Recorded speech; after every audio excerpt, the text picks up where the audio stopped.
Chapter 50. Joseph threw himself upon his father and wept over him and kissed him. Then Joseph directed the physicians in his service to embalm his father Israel. So the physicians embalmed him, taking a full 40 days, for that was the time required for embalming. And the Egyptians mourned for him 70 days. When the days of mourning had passed, Joseph said to Pharaoh's court, "If I have found favor in your eyes, speak to Pharaoh for me. Tell him, my father made me swear an oath and said, 'I am about to die. Bury me in the tomb I dug for myself in the land of Canaan. Now let me go up and bury my father. Then I will return.'" Pharaoh said, "Go up and bury your father, as he made you swear to do." So Joseph went up to bury his father. All Pharaoh's officials accompanied him, the dignitaries of his court and all the dignitaries of Egypt, besides all the members of Joseph's household and his brothers, and those belonging to his father's household. Only their children and their flocks and herds were left in Goshen. Chariots and horsemen also went up with him. It was a very large company.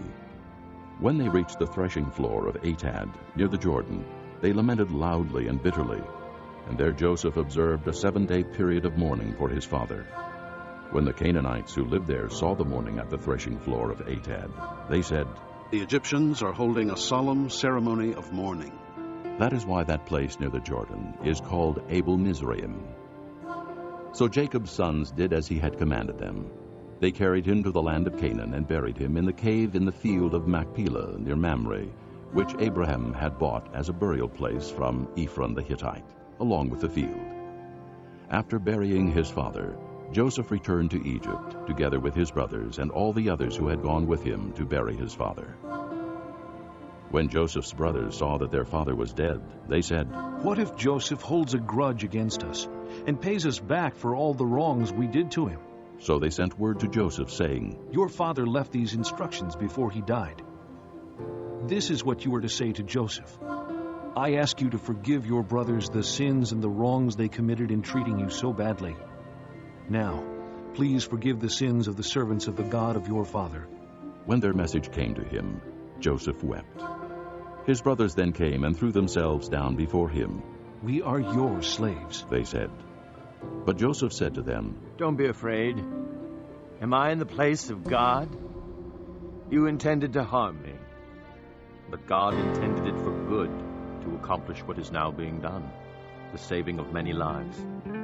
So then don't be afraid. I will provide for you and your children." And he reassured them and spoke kindly to them.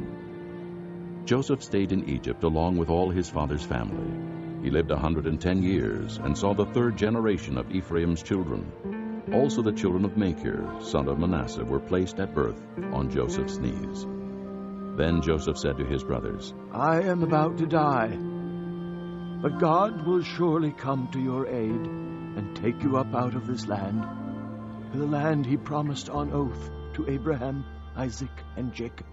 And Joseph made the sons of Israel swear an oath and said, "God will surely come to your aid, and then you must carry my bones up from this place." So Joseph died at the age of 110, and after they embalmed him, he was placed in a coffin in Egypt. This concludes Disc 3.